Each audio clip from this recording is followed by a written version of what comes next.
इसमें देखें आप कि ये है लेक्चर हमारा 1 है। कल मैंने इंट्रोडक्शन आपको करवा दिया था और इंट्रोडक्शन के अंदर मैंने आपको पेपर पैटर्न जो है वो आपको बताया था, ठीक है? और आपको आपकी बुक्स के हवाले से गाइड किया था, ये है। तो डेफ़िनिटली स्टूडेंट तो आते रहते हैं मतलब कि जॉइन करते रहते हैं, तो फिर बार-बार पिछली बातें जो रिपीट करने से ये होता है कि फिर वो हमारा आगे वाला जो काम है वो सही नहीं होता। लेकिन फिर भी चूँकि अभी हमारी इनिशियल स्टेजेज़ पे क्लासेज़ हैं, तो मैं बता देता हूँ कि कल हमने बुक्स के बारे में बताया था। बुक्स पार्ट 1 में जो है वो 2 बुक्स हैं, ठीक है ना? और पेपर पैटर्न मेरा ख़्याल है पार्ट 1 का मैंने आपको नहीं बताया था, पार्ट 2 का क्योंकि कल सिर्फ़ पार्ट 2 का मैंने बताया था, ठीक है? तो पार्ट 1 का मैंने नहीं बताया। तो बुक्स 2 हैं जी, उसमें एक पोएट्री की बुक है और एक है short story and one act place, ठीक है? तो ग्रामर के पोर्शन में आपको कम्प्रीहेंशन आएगा, डायलॉग और ट्रांसलेशन का जो पैसेज है, वो आप लोगों को आएगा। पहला क्वेश्चन जो बनता है वो बनेगा ये इसमें से बहरहाल मैं ये आपको पैटर्न सेंड भी कर दूँगा। वो बनेगा आपकी जो है ना वो reference to the context reference to the context जो है वो आता है पोएट्री में से और वन एक्ट प्लेस में से। दूसरा क्वेश्चन वो क्वेश्चन्स होंगे पोएट्री के ऊपर और तीसरा क्वेश्चन जो है वो क्वेश्चन्स होंगे short story one act place के ऊपर, ठीक है? तो ये तकरीबन 60 नंबर का जो क्वेश्चन है ना ये पेपर है वो आपका दोनों बुक्स से बनेगा। जो सेक्शन बी होता है, वो होता है that is related to grammar. तो उसमें 25 मार्क्स का आपका कम्प्रीहेंशन होगा और 15 मार्क्स का या आपने डायलॉग करना होगा या आपने ट्रांसलेशन का पैसेज उर्दू से इंग्लिश आपने करना। मैं ये आपको एक पेपर जो है ना वो सेंड भी कर दूँगा, ठीक है? तो 2 बुक्स हैं आपकी, एक है एंथोलॉजी ऑफ इंग्लिश वर्ड्स यानी कि पोएट्री और पहली पोएम आज हम करने जा रहे हैं और दूसरी जो है वो है जी short story one act plays. इसमें 4 वन एक्ट प्लेस हैं और 15 शॉर्ट स्टोरी। ठीक है जी? अब ये आपको आइडिया हो गया पेपर पैटर्न का और बुक्स का? जी सर। ओके जी, जी सर, ध्यान बिल्कुल आपको भी आइडिया। आप पूछ रहे थे। जी सर, जी तो आइडिया हो गया। आज हमारा लेक्चर नंबर 1 है, ठीक है? ये आप देख रहे हैं लेक्चर नंबर 1। इसमें हम वेरी फर्स्ट पोएम जो आपकी बुक है ना पोएट्री की उसमें very first poem that is called लैयर। तो लैयर का जो मतलब होता है, वो होता है जी फ्री टाइम। फ्री टाइम, जिसको हम फुर्सत कहते हैं, ठीक है? फुर्सत, यानी you should have some spare time. तो विलियम हेनरी डेविस ने इसको लिखा है और वो कहना क्या चाह रहा है कि इंसान के पास कुछ स्पेयर टाइम होना चाहिए। Every person in this modern age, the man of this modern age has some spare time और उस स्पेयर टाइम में क्या करना चाहिए? He should enjoy. क्या एन्जॉय करना चाहिए? He should enjoy nature. He should enjoy beauty of nature. Should enjoy beauty of the elements of nature. कि नेचर के जो एलिमेंट्स हैं, उनकी जो खूबसूरती है, उसको एन्जॉय करना चाहिए। किस लिए एन्जॉय करना चाहिए? To get rid of. Get rid of का मतलब होता है निजात पाना। Get rid of the problems and tensions of life. ज़िंदगी के जो मसाइल हैं, ज़िंदगी की जो प्रॉब्लम्स हैं, उनसे निजात पाने के लिए इंसान को अपनी मसरूफ़ टाइम में से थोड़ा-सा जो टाइम है, वो निकालना चाहिए और उस टाइम के अंदर उसको और कोई काम नहीं करना चाहिए। He should enjoy the beauty of nature. बात क्लियर हो रही है? Yes sir. अच्छा, इससे क्या होगा? इससे उसकी जो difficulties, problems, tension, sorrows, grief जो जिंदगी के अंदर हैं वो खत्म हो जाएंगे। ठीक है। अच्छा, अब ये जो पोएम है बेसिकली इसमें कुछ टेक्निकलिटीज हैं, कुछ टेक्निकल चीजें हैं जिनका जानना आपके लिए बहुत जरूरी है। और उसमें पहली बात जो मैं आपको बताने जा रहा हूँ वो है कि ये सोनेट है। ठीक है, सोनेट। ये क्या है? सोनेट है। सोनेट किस चीज को कहते हैं? आ poem date consists of 14 lines। ठीक है। सोनेट एक ऐसी नज़म होती है जो कि 14 मिसरों पे होती है। ठीक है।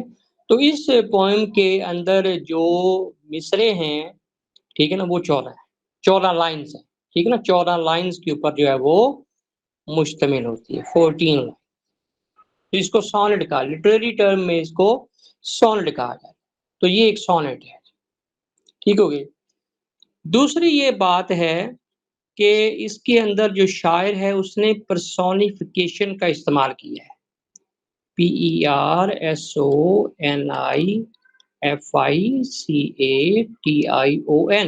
ठीक है, पर्सोनिफिकेशन। अब ये पर्सोनिफिकेशन क्या है? To give the characteristics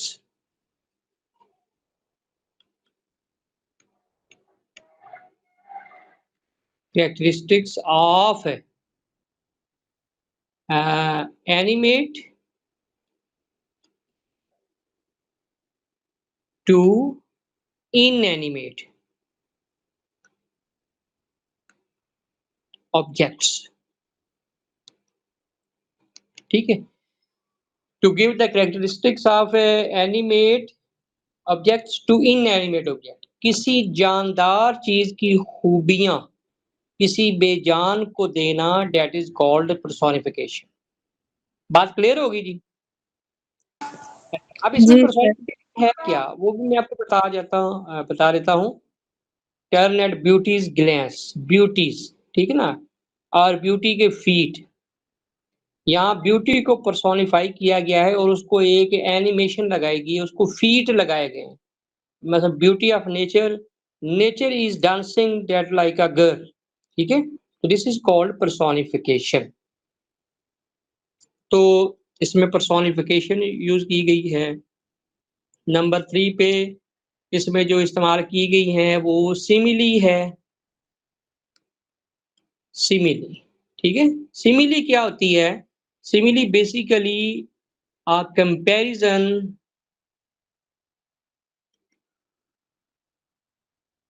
between two things। ठीक है, starts with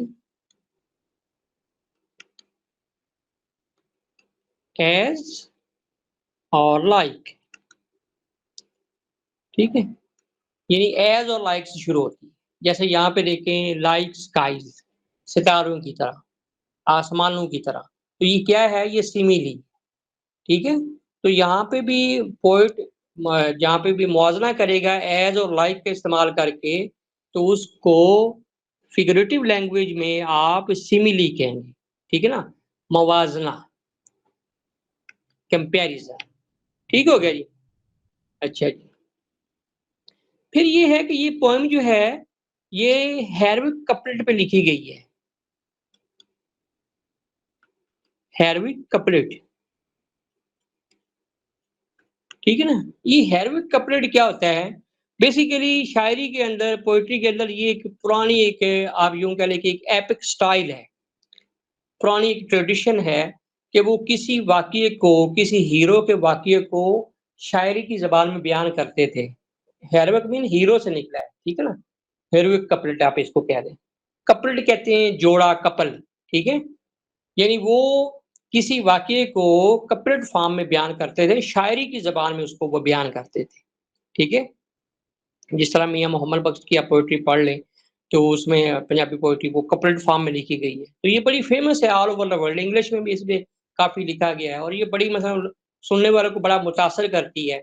इसमें ये होता है कि अ, एंडिंग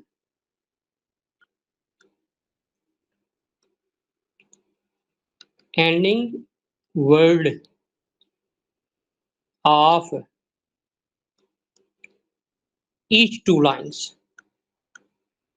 ऑफ एवरी कह लें, एवरी 2 लाइन्स, ठीक है ना? हैव सेम फ़ोनिंग, यानी उनकी जो आवाज़ है, जो फ़ोनिंग है, वो सेम होती है। जिस तरह ये देख लें, ये केयर है, ये स्टेयर है, ठीक है ना? ये डांस है, ये ग्लैंस है, ये डे लाइट है, ये नाइट। तो ये क्या है? ये कपलेट है, ठीक है ना? यानी हर 2 लाइन जो हैं वो एक कपल कपल बना रही हैं। उनकी जो एंडिंग वर्ड है, उनकी जो फ़ोनिंग है, वो सेम हो, यानी राइम पैटर्न एक राइमिंग स्कीम बन रही है। हाँ जी, क्लियर हो गया अब ये आपको? जी सर, क्लियर है। जी सर। अच्छा, अब इसको मैं एक दफ़ा ट्रांसलेट कर रहा हूँ, तो मतलब वही थीम इसका वही है कि आज के इंसान के पास टाइम नहीं है, उसे थोड़ा-सा अपनी बिज़ी लम्हात में से थोड़ा-सा टाइम निकालना चाहिए, ताकि वो उसमें जो फ़ितरत है, जो एलिमेंट्स ऑफ नेचर हैं, उनकी जो खूबसूरती है, उसको वो एन्जॉय कर सके। ठीक हो गया जी? What is this life is full of care? Care का मतलब यहाँ पे वरी है, परेशानी। क्या है ये ज़िंदगी अगर ये भरी हुई है परेशानी से, ठीक है? ओके जी बेटा। What is this life is full of care? ये ज़िंदगी क्या है अगर ये भरी हुई है परेशानी से? We have no time to stand and stare. Stare होता है गौर करना, यानी हमारे पास रुकने का, खड़ा होने का, गौर करने का टाइम नहीं। किसके ऊपर जी? Staring at the elements of nature, इन फितरत के जो एलिमेंट्स हैं उनके ऊपर गौर करने का हमारे पास टाइम नहीं। No time to stand beneath the boughs. Boughs कहते हैं ब्रांचेस, कि हम दरख्तों की शाखों के नीचे खड़े हों। And stare as long as, ये देखें ना, एज ये सिमिली है। And stare as long as sheep और काउज, और इतनी देर के लिए गौर से देखें नेचर को जितनी देर के लिए शीप और काउज देखती है, ठीक है ना? तो यहाँ पे उसने तनकीद की है इंसानों के ऊपर कि आपके पास तो इतना भी टाइम नहीं है कि आप जितना टाइम जो है ना वो भेड़ बकरी या गाय के पास होता है। आपसे तो वही अच्छी हैं जो नेचर में चरागाहों में चरती हैं, नेचर के करीब रहती हैं, ठीक है ना? तो इंसान के पास तो इतना भी टाइम नहीं है। तो शायर ने बेसिकली यहाँ पे तनकीद की है। क्लियर है जी यहाँ तक? जी sir. No time to see when woods, woods कहते हैं जी फॉरेस्ट, जंगल, कि जब हम जंगल से गुज़रते हैं। नो टाइम टू सी, हमारे पास देखने का टाइम नहीं है, व्हेन वुड्स वी पास, जब आप जंगल से गुज़रते हैं, वेयर स्क्वेरल, स्क्वेरल कहते हैं गुलहरियाँ, ठीक है ना? Hide their nuts in the grass, जहाँ पे गुलहरियाँ जो हैं वो अपने अखरोट छुपा लेती हैं घास के अंदर। ये नेचुरल फिनोमिना है, लेकिन हमने कभी इसको ऑब्ज़र्व नहीं किया। No time to see in broad daylight, हमारे पास देखने का टाइम नहीं है दिन की रोशनी में। ब्रॉड डे लाइट, रोशनी, ठीक है ना, दिन की, उसमें देखने का टाइम नहीं है। स्ट्रीम्स, स्ट्रीम्स कहते हैं जी ब्रुक्स, और ब्रुक्स कहते हैं नदियाँ, ठीक है ना? फुल ऑफ स्टार्स, उन नदियों को देखने का टाइम नहीं है जो सितारों से भरी होती है। अब देखें यहाँ पे लाइक है, तो ये सिमिली है, ठीक है? सिमिली, जो इस तरह सितारों से भरी होती हैं, जिस तरह रात आसमान आसमान सितारों से भरे होते हैं। यानी दिन के वक़्त नदियाँ जो हैं, वो ट्विंकल कर रही होती है, उनके पानी के अंदर जो रेत के ज़रात हैं वो ट्विंकल करते हैं, तो ऐसे लगते हैं कि जैसे आसमान पर सितारे जगमगा रहे हों। This is a natural phenomena. No time to turn at beauty's glance, और हमारे पास देखने का टाइम नहीं है खूबसूरती की एक झलक। ग्लैंस कहते हैं जी, ग्लिम्स, ठीक है ना? हमारे पास खूबसूरती की एक झलक देखने का टाइम नहीं है। एंड वॉच आवर फीट, ये है जी सिमिली, ठीक है? सॉरी, पर्सोनिफिकेशन मैंने आपको बताई थी। And watch our feet how they can dance, और उस खूबसूरती के पाँव को देखने का टाइम नहीं है कि कैसे वो रक़्स करते हैं। यहाँ पे किसी औरत के रक़्स की बात नहीं हो रही, यहाँ पे एलिमेंट्स ऑफ नेचर जो है उनको पर्सोनिफाई किया गया है। नो टाइम टू वेट, रुकने का, ठहरने का टाइम नहीं है। Till our mouth can enrich, enrich होता है make full of, make full of, कि कैसे उसका मुँह जो है वो भर जाता है। That smile her eyes began, उस मुस्कुराहट से भर जाता है जो उसकी आँखों से शुरू होती है। मतलब यहाँ पे उसने ये बताने की कोशिश की है कि एलिमेंट्स ऑफ जो नेचर हैं, वो मुस्कुरा रहे हैं, लेकिन हमारे पास उनकी मुस्कुराहट को देखने का टाइम। तो शायर ने कंक्लूड क्या किया, अ पुअर लाइफ दिस, अगर ये हमारी ज़िंदगी है ना, फुल ऑफ केयर, अगर ये परेशानी से भरी हमारी ज़िंदगी है तो ये बड़ी पुअर है। We have no time to stand and stare, और वजह ये है कि हमारे पास गौर व फ़िक्र करने का, नेचर को देखने का, नेचर को एन्जॉय करने का टाइम। हाँ जी, क्लियर हो गया ये? जी सर। जी सर, क्लियर है। ओके जी, अब ये इसका आंसर है जी, ये जो अभी आप स्क्रीन पे देख रहे हैं, ये मैं एक दफ़ा पढ़ा लेता हूँ, चीज़ें मैंने सारी यहीं डिस्कस की हैं। ये क्वेश्चन पास्ट पेपर से लिए गए हैं। इससे हट के भी कोई क्वेश्चन इसके ऊपर आए तो आपने ये ऊपर वाला आंसर जो है ना आपने लिखना है। इसी से आपने एक्सप्लेनेशन तैयार करनी है, इसी से आपने कॉन्टेक्स्ट तैयार करना है, ये जो अभी आप पढ़ रहे हैं, ठीक है? वैसे मैं जो आपको नोट्स सेंड करूँगा, उसमें कॉन्टेक्स्ट अलग से होंगे, ठीक है? और रेफरेंस यही होता है, these lines have been taken from the poem, ठीक है ना? लेयर रिटन बाय डब्ल्यू.एच. डेविस, ये रेफरेंस है। कॉन्टेक्स्ट नोट्स में से होंगे, वो आप याद कर लीजिएगा। एक्सप्लेनेशन, ये जो आपने आंसर याद किया होगा ना, इसमें से आपने निकालनी है। 5-6 सिलेक्टिव लाइन्स, उन लाइन से मैच करने वाली लाइन्स आपने निकालनी है, जो एग्ज़ामिनर आपको पेपर में देगा। बात फॉलो कर रहे हैं? जी सर। सर वो मल्टी आंसर जो आप पढ़ाने लगे हैं वो तो नहीं अभी तक शो हुआ पेज। यही वो पेज मैं पढ़ा रहा हूँ, ये मल्टी आंसर ही है। ये लेयर के ऊपर कोई भी क्वेश्चन आए, आपने यही लिखना है। जी, ठीक है सर। अच्छा जी, लेयर is a beautiful poem by William Davies, खूबसूरत नज़म है जी विलियम डेविस की। As the title of the poem suggest, इस नज़म जो सर शो टाइटल है नहीं हो रहा पेज। जी? सर पेज शो नहीं हो रहा। वो अच्छा, अभी अच्छा। तक वही हो रहा है पोएम वाला। नहीं, वो मैंने चेंज नहीं किया। 1 मिनट, ठीक है ना? इसी में आपने एक्सप्लेनेशन निकालनी, ये मल्टी आंसर है, ठीक है?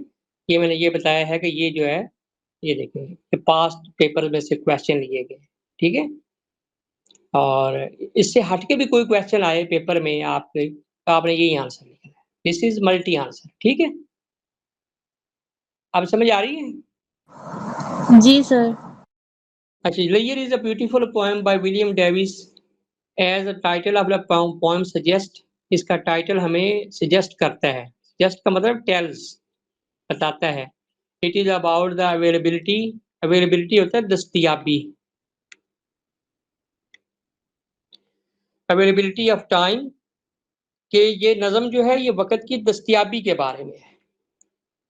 Of time for relishing various delights of life, उस टाइम में हम ज़िंदगी के मुख्तलिफ जो डिलाइट्स हैं, उनको हम टेस्ट करेंगे। इन दिस पोएम, या इन दिस सोनेट, सोनेट मैंने आपको बता दी है, द पोएट इज़ लैमेंटिंग, रो रहा है, over the rushed and hurried manners of the modern man.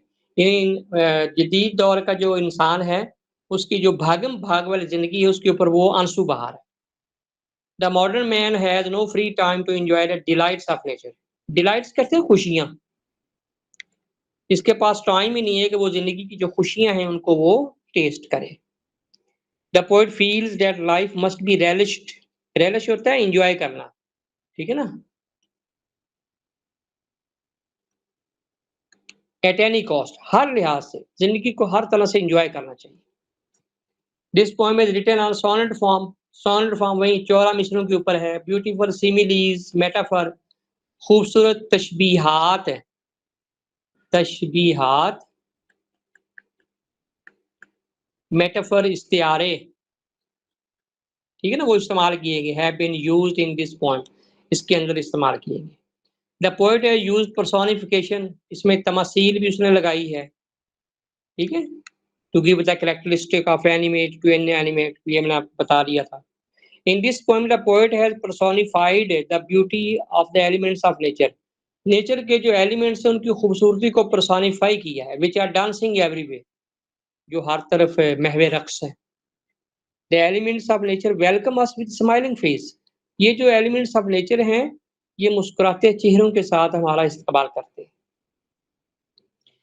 The poem is a revolt, ये बगावत है, ये नज़म एक बगावत है against the hurried manner of the modern man, यानी इंसान की जो बड़ी एक हरीड मैनर्स हैं, जो एक भागम भाग वाली जिंदगी है, भागम भाग वाली जिंदगी, उसके खिलाफ ये अलम बगावत बुलंद करती है कि खुदारा ये जो आप ब्लाइंड हॉर्स की तरह सुबह से लेकर रात गया तक काम करते हो, ये ऐसा नहीं करो, थोड़ा सा टाइम निकालो और उसमें नेचर को एंजॉय करो। The modern man is passing a life full of material pursuits, मादी ख्वाहिशात के पीछे भाग रहा है। He is all the time running after the material pursuits, वो हमेशा मादी ख्वाहिशात के पीछे भाग रहा है। He is only making pots of money, bank balance बढ़ा रहा है, ठीक है। He is so busy, इतना मसरूफ है that he has totally ignored the beauties of nature all around him, अपने आसपास जो फितरत की रानाइयाँ हैं, जो खूबसूरती हैं, उसको उसने इग्नोर कर दिया। हमें भी नहीं पता हमारे आसपास क्या है, इवन कि हम स्पैरो की आवाज़ को नहीं सुन सकते, ठीक है ना। बारिश होती है तो सड़कों पे ऐसे भागम-भाग शुरू हो जाती है, भाई एन्जॉय करो, ठीक है ना। ये अल्लाह ताला की तरफ से एक नेमत है, इसको एन्जॉय करो, बारिश। तो लोग ऐसे जनाब सड़कों पे ट्रैफिक लग जाती है, रश बढ़ जाता है, हर किसी को जल्दी होती है। निकलते हुए सूरज को, गुरूब होते सूरज को कोई नहीं देखता है, सारे अपने कामों में मशगूल होते हैं, ये सो रहे होते हैं। तो नेचर से हम पीछे हट गए। He has never seen the squirrels hiding their nuts in the grass. देखता ही नहीं इंसान कि कैसे गुलहरियां जो हैं वो अखरोट में घास में अखरोट छुपाती हैं। The streams full of stars at the daytime, और कैसे नदियां सितारों से भरी होती है, like skies in which stars twinkle at night. He doesn't see the objects of nature which are dancing with full enthusiasm, पूरे जोश के साथ, बड़े पुरजोश होकर जो एलिमेंट्स ऑफ नेचर हैं वो रक्स कर रहे हैं। The modern man is so busy, इतना मसरूफ है that he never observe the smiling face of beautiful objects of nature, कि फितरत का जो मुस्कुराता हुआ चेहरा है वो उसको नहीं देखता। The objects of nature are smiling, ये मुस्कुरा रहे हैं, and dancing with full enthusiasm, away from nature, फितरत से दूर जब एक इंसान होता है, the modern man life has become a swirl of sorrows and tension, तो इंसान की ज़िंदगी जो है वो दुखों का और मुसीबतों के एक भंवर, एक गर्राब बन जाती है। He is passing difficult and full of sorrow life. If he wants to have peace and comfort in his life, अगर आज का इंसान ज़िंदगी में कंफर्ट चाहता है, पीस चाहता है, he must have some spare time to enjoy the beauties of nature, तो हमारे पास थोड़ा-सा स्पेयर टाइम होना चाहिए, फ़ारिग वक़्त होना चाहिए, जिसमें हम नेचर को एन्जॉय कर सकें। Nature is the only thing which can comfort to his life. Comfort होता है राहत बख्शना, सुकून देना। फितरत वही चीज़ है जो इंसान की ज़िंदगी को खुशी देती है। तो ये पास पेपर वाले क्वेश्चन में ये 2 मैं एक दफ़ा पढ़ देता हूँ। Can layer be helpful in rejuvenating? Rejuvenating का मतलब होता है मज़ा दोबाला करना। क्या फुर्सत हमारी ज़िंदगी के मज़े को दुबाला कर देगी? बिल्कुल कर देगी। उसमें अगर आप नेचर को एन्जॉय करेंगे तो ज़िंदगी का मज़ा दुबाला हो जाएगा। Modern man can't stand and stare, आज का इंसान जो है उसके पास टाइम नहीं है। वो ना रुक सकता है, ना गौर कर सकता है। इसको डिस्कस करें। बिल्कुल आज का इंसान ऐसा ही है। ये ऊपर वाला आंसर। इससे हट के कोई भी क्वेश्चन आए तो आपने यही वाला आंसर जो है वो लिखना है।